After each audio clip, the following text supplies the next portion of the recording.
Hello and welcome to That Shooting Show. My name's Steve Anderson. I am, as always, your humble host. We are here in the luxurious Walther Arms podcast studio, ready to bring you another action-packed episode of That Shooting Show. But first, we got to thank our partners. As you know, Walther is the title sponsor of the program and of AndersonShooting.com.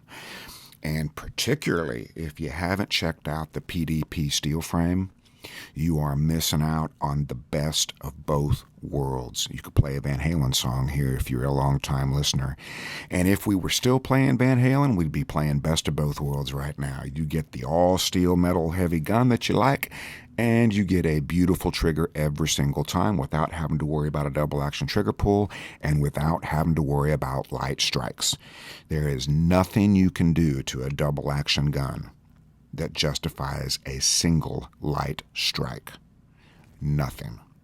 And with the Walther PDP steel frame, you don't have to do any of that because the trigger is awesome right out of the box. And if you don't like it for any reason, they will refund your money 100p on the PDP. That's not likely to happen, but it is there if you need it. Also, Targets USA, as you know, manufactures the finest steel targetry on the planet.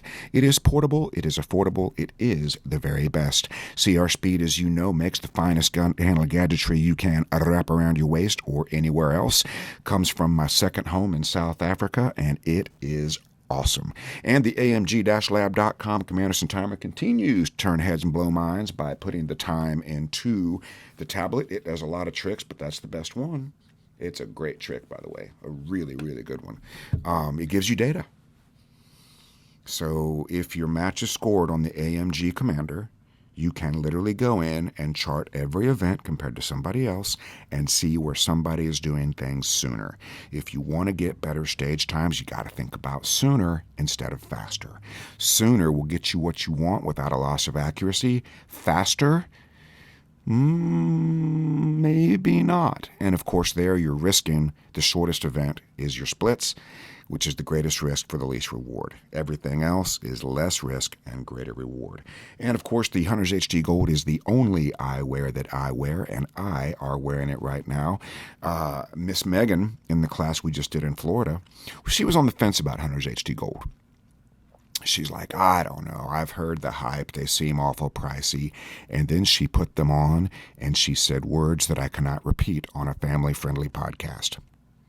That is what she did. And we had some interesting weather on both days, cloudy, a little bit sunny, overcast, a little bit of rain. Your vision never changes in those environments. Your vision literally never changes. Sun comes out, vision doesn't change. Sun goes away, vision doesn't change. Gets darker, vision doesn't change. Okay? Check them out. Outdoor Dynamics, as you know, remanufactures the finest competition ammunition you can dispense, and Shooting Sports Innovations will help you dispense those freedom seeds with a myriad cornucopia of shooting sports accessories. Promo code Anderson gets you a David Lee Roth approved Ranger towel, and I believe a discount of some sort. So promo code Anderson, shootingsportsinnovations.com. All right, we're doing mental management at 3 p.m., February 20, 21, and 22. Still a couple of spots on that. We have the ever-popular 6 p.m. Eastern time slot on March 26 through 28. That's a very popular time slot, that 6 p.m. We don't do a lot of those, but that's very popular. So go to AndersonShooting.com and upcoming classes and check on that. In April, Golden Valley, Arizona. We just added May in Wisconsin at the Winnequa Gun Club. With the mighty Gene and Evie. We'll be hosting that one. That one's filling up fast, so if you want to know on that one, get to it. June, we're going to be in Castlewood, PA, and also near Wichita, Kansas. August, we're going to be in the Poconos Mountains with Sam Callahan. You got to sign up with Sam on that one. And we just added another class with Joey Sauerland in July at the Cavalier Gun Club in Virginia. So the class we do with Joey is the complete practical shooter. Joey likes to call it an immersive experience, probably because he likes those ice baths. But we will immerse you in everything you need to get to your potential. We take 2 groups of 8. You each spend a day with me and a day with Joe. My day will be mental management, shot calling, accuracy at speed. Joey's will be the more technical aspects of movement and stage navigation. He's got a lot of great ideas on how to use dry fire on the range to drastically reduce your stage times. Firing zero bullets, he's really pioneered that in that environment. So he'll be doing most of that, where I will be handling shot calling, accuracy at speed, and some other things of that nature, and of course the full mental management class. So check that out in July. You can go to andersonshooting.com, upcoming classes, and see all of this stuff. And if you want a class at your range in your area, you just let me know. There's a form you can click on the website, or you can shoot me an email, steve@andersonshooting.com. Say, hey, I got a range. Hey, I want to go to class. And on the subject of mental management, I have some letters to share with you here in a minute, but I just spoke to a guy from Alaska who did mental management with his daughter. And his daughter is a teenager. I think she's 17-ish, 18-ish, something in there. And he tells me that mental management has been absolutely transformational in improving her confidence as she navigates life. Obviously, it's helped her in shooting. She's primarily an air rifle shooter. It helps her beautifully there, but he tells me that it's also helped her navigate life better. So if you have kids playing sports, if you have kids doing anything where they need a little bit more confidence, mental management is the way, I promise. And if you've got a student athlete who's struggling with consistency, you need to let me know that. Doesn't matter what the sport is. This is not just about shooting. It's about anything that you want to improve from a mental component. Sales, parenting, any of these things. Okay? So, one of the things that I hear from people a lot is, I got to get out of my own head. And we'll talk about what I think that means here shortly. But the whole premise of today's program is going to be how to get out of your head. And it starts with this. That is the wrong goal. In terms of managing your thoughts in competition, stopping something is very difficult. Doing something is much, much easier to do. Meaning, don't miss. Don't get a mic. Don't make a mistake. Don't get DQ'd. Well, these things all require you to picture the event that you're trying to avoid. Well, if they get pictured a bunch, this idea becomes more normal. I know you don't believe me, but it's true. And you know this because how many times at a match have you seen the shooter do something kind of wrong according to the stage plan? And then they talk about it, laugh about it, joke about it, talk about it, think about it, laugh about it, joke about it, and the next shooter does the exact same thing. It's because the repetition of the idea has made it normal. So instead of trying to get out of your own head, which will just cause that to be worse, you need to get in to your own head. You need to stake your claim. You need to claim it. You're the landlord of your own head. Okay, but if you got a bunch of squatters in there, you are not the landlord of your own head. And this is done by controlling your thoughts. When you control what you think about before you shoot, while you shoot, and after you shoot, you can only get consistency. And if you're inconsistent, you are not in control of what you are thinking about before, during, and after you shoot. This is step one of mental management. This is the foundation of class one. If you let the environment control your thoughts, you will be subject to those ideas. Oh, it's a hard swinger. Oh, everybody's taking a mic. Oh, we're all missing the 37-yard steal. Are those the thoughts you want? If you let the environment control those thoughts, those things are very likely to be in your future. But if you control what you're thinking about, you can control what you're picturing, and you can control what you're doing. And in further classes of mental management, we provide a systematic reduction of conscious thought prior to shooting. You go to the stage, a lot of conscious thought. Mental management will teach you to systematically reduce the number of thoughts you're having prior to shooting, which creates the exalted, holy environment of, I shoot my best when I'm not thinking. Second half of that is I shoot my best when I'm not thinking and I don't care. We also show you how to address that But the first step is to get to less conscious thoughts. Okay? And you guys know the difference. Your best stages are shot with very little conscious thought. And it's confidence that allows you to do that.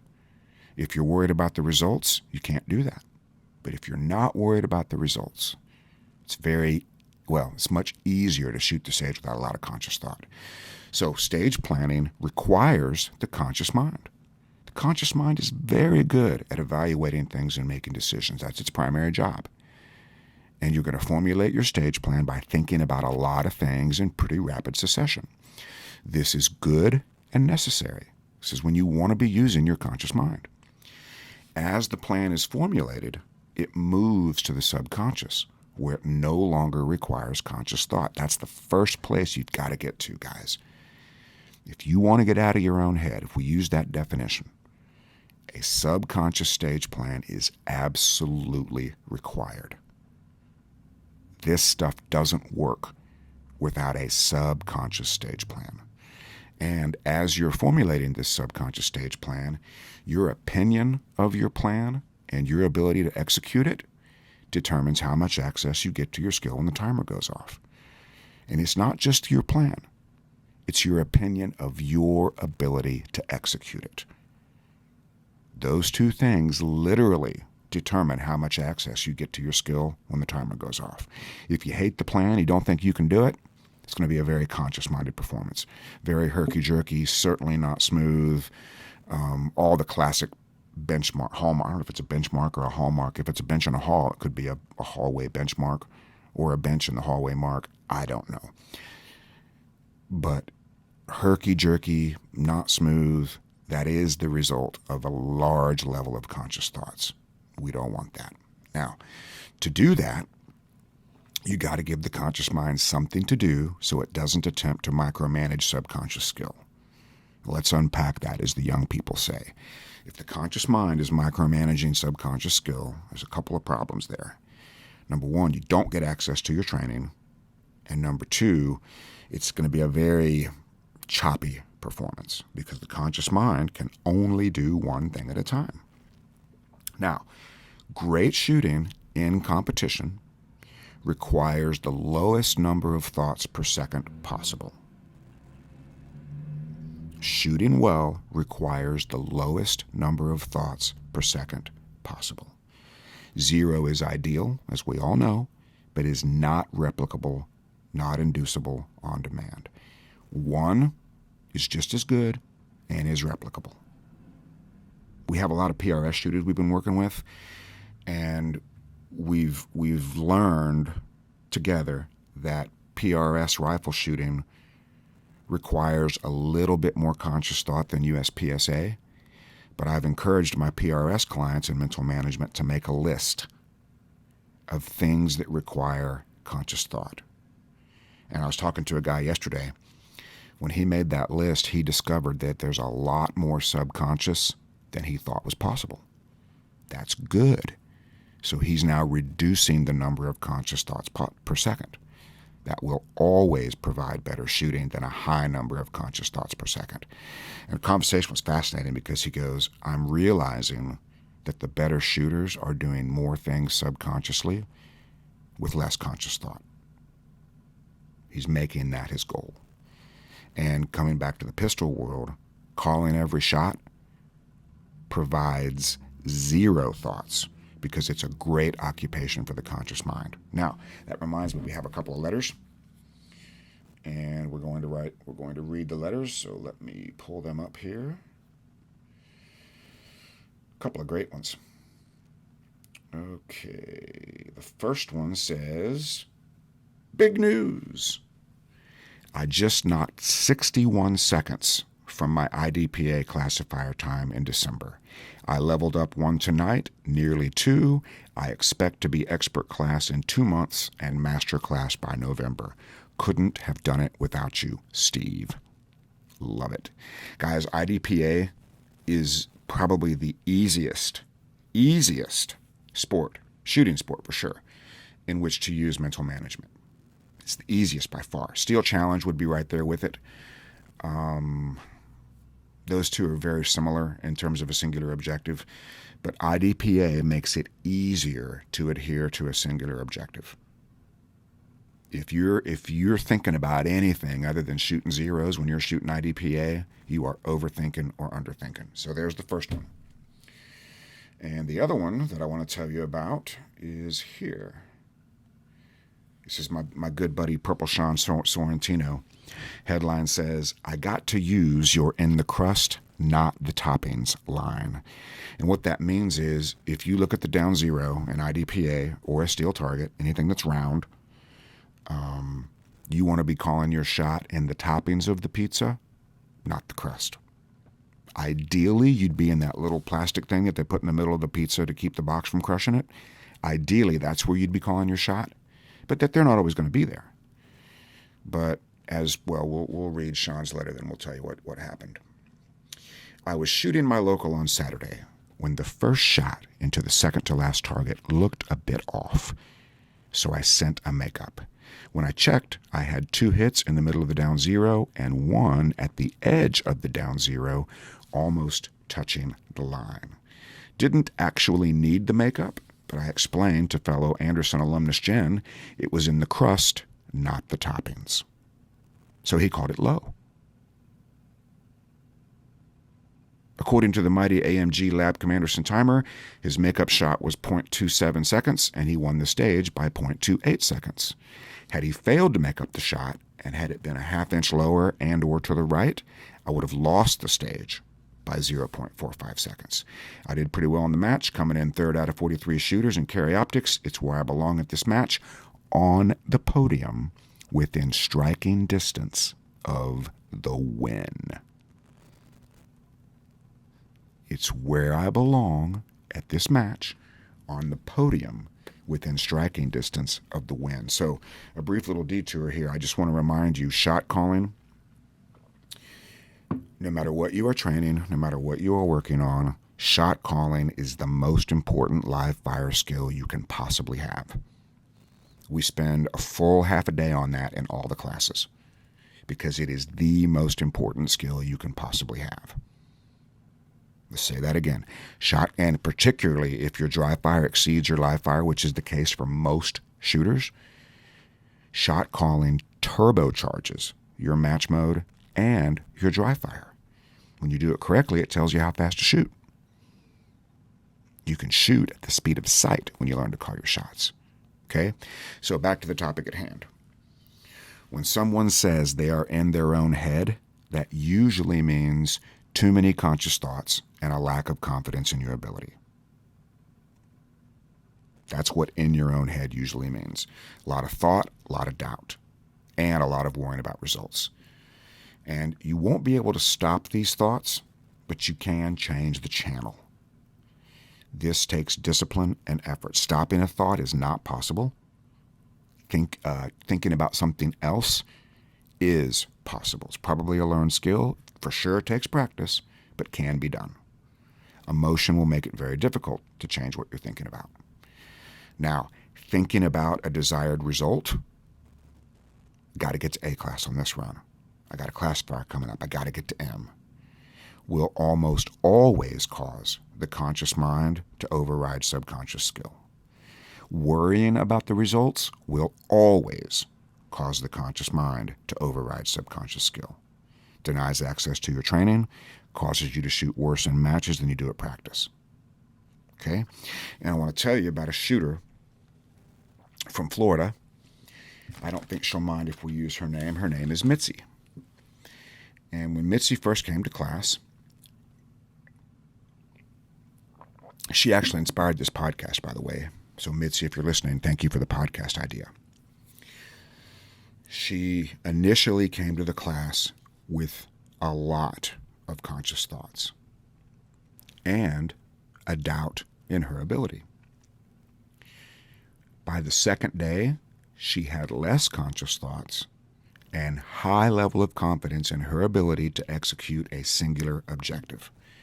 So when you're shooting for score, and also when you're training, you're never going to be able to control or improve more than one thing at a time. And if you're trying to do that, you're wasting your time. It's like in the South, they say never try to teach a pig to sing. It wastes your time and annoys the pig. So if you're trying to improve multiple things at once, you're trying to teach a pig to sing. It's not going to work. Now, confidence can be created short-term and long-term. For example, on the short term, I know what to do, and I believe I can do it. In Mitzi's case, we were working on shooting while moving, and she absolutely crushed it. Because I said, Mitz, you got one job. Shoot alphas. I can do that. Don't care about the time. Don't care about technique.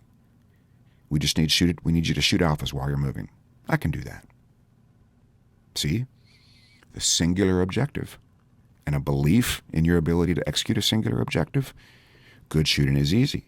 Now, what most people will do is they'll identify a singular objective and then they'll complain that they didn't get something that wasn't their singular objective. For example, if you go to a stage and you choose speed, I'm going to go fast on this one, that will happen. You will go fast. But don't complain about your hits, because that's not what you asked for. You didn't ask for good hits as quickly as you could see them. You asked for speed, and you got it. So quit your bitching. Instead, if you're shooting for score, make a better choice. Anytime you choose speed exclusively or choose accuracy exclusively, you leave the other one on the table for your opponent to beat you with. But if you leave only acceptable shots as quickly as you can see them without the conscious control of speed, and you've identified that as your objective, and you believe you can do it, and you believe it will provide your best result, that is when the magic happens. And creating long-term confidence is a belief that I always know what to do, and I always believe I can do it. Now that's tough in a sport that has so many requirements. It's also elusive because of the scoring system. Everything you do has an opportunity for disappointment. You local hot dogs. When you win a stage and you complain about your 4 or 5 perceived mistakes, that is an error. If you win a stage in your division or inside your class, if we're talking about larger matches, that run was perfect for you on that day because you won. Nobody did it better. And if you list a litany, if you make a litany of lists, these disappointments become normal and accompany you to every stage as expectations of performance. And you wonder why you're suffering inconsistency.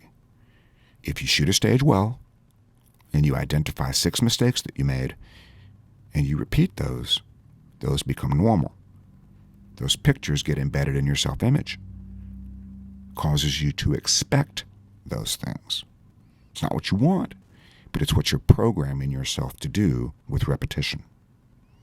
Okay? But it doesn't have to be that way. It can be changed. This is the part that you won't like. If you're a type A personality, you're going to hate it. Until you get used to it. Till you see what it does to your shooting. The first thing you have to do is begin by acknowledging when you do great things. And this should be defined before you shoot. That way, if you say, okay, this is primarily training. It has a match connotation, but that's a little bit more complicated. In training, you're going to shoot something for score, and you're going to set a goal. If you achieve that goal, by definition, you are 100% successful and you have done a great thing. Group shooting is a great place to start. That's how we always start the accuracy training in class, with group shooting. My buddy Sam, I had to drag the word great out of him with plumbing supplies. But once he started saying great, he really enjoyed it. My buddy Meg also got to great. Her self-image grew so much. 2 short days in Florida. Remember, self-image is the key to subconscious skill. And this group in Florida, I didn't write down everybody's name. Let's see if I can remember them. We got to get to 9.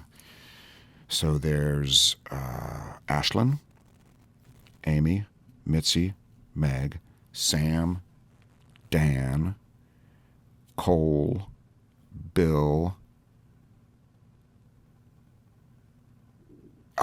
and I can see his face.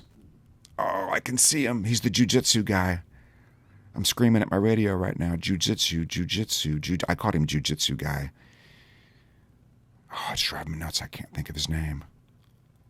I'll think of his name in a minute. I'll keep picturing it until I do. Brian. Yes, nailed it.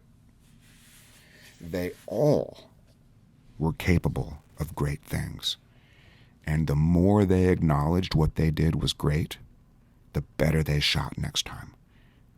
Because when you acknowledge that you're doing something great on a regular basis,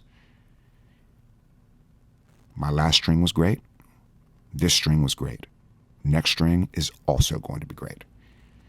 If you don't define what great is before you start shooting, you'll never be able to achieve or acknowledge it. This will literally prevent you from becoming a great shooter. A great shooter is someone who does great things on a regular basis. You are probably doing some things pretty great, but not acknowledging them. So here's your challenge. In your dry fire, every time you have an acceptable rep, I want you to say the word great.